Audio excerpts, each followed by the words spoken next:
La méditation, c'est pas nécessairement s'obliger à rester pendant une heure, une demi-heure ou une heure assis dans l'obscurité, sans personne qui vous parle et en se demandant mais maintenant que je suis seule avec mes pensées, je fais quoi?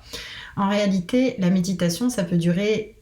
aussi court que 2 minutes. La méditation, c'est vraiment encore là une question d'intention, de décider de mettre son énergie dans le moment présent, de prendre le temps de se focaliser sur sa respiration déjà, de prendre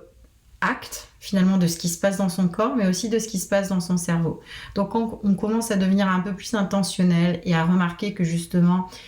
je ne peux pas m'empêcher d'avoir telle pensée qui arrive et qui me perturbe, tout simplement de parler à cette pensée-là, quand on est en train de méditer, de se dire, ok, j'entends cette inquiétude, j'entends cette anxiété, je la sens venir en moi, j'en prends acte, mais là c'est mon moment, c'est le moment où je lâche prise, c'est le moment où je me recentre, et puis je sais que j'ai les ressources en moi pour y faire face, je me pencherai sur ce problème-là plus tard. Donc d'avoir des pensées positives, bienveillantes, et surtout d'être patient envers soi-même. Parce que quand on n'a pas l'habitude de pratiquer la méditation, il est certain qu'on peut être un petit peu pressé ou injuste en se disant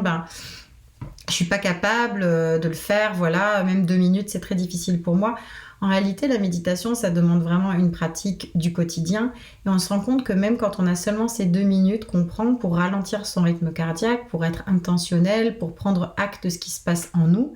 euh, ça fait vraiment une grosse différence sur le court, le moyen et encore plus sur le long terme. Donc je vous invite à essayer ça, à prendre tout simplement en 2 minutes. Peut-être votre journée est chargée, vous avez les enfants à la maison, c'est quasiment impossible d'imaginer une méditation chez vous, mais c'est peut-être quelque chose qui peut être envisageable le soir en particulier pour arriver à décrocher. Et à ce moment-là, remplacer un rapport à l'écran le soir avant de s'endormir qui peut donc créer beaucoup d'anxiété au moment de s'endormir, d'avoir vu des images, d'avoir lu quelque chose qui tout simplement élève des questions au lieu plutôt de vous apaiser, c'est le moment peut-être vraiment de pratiquer la méditation le soir.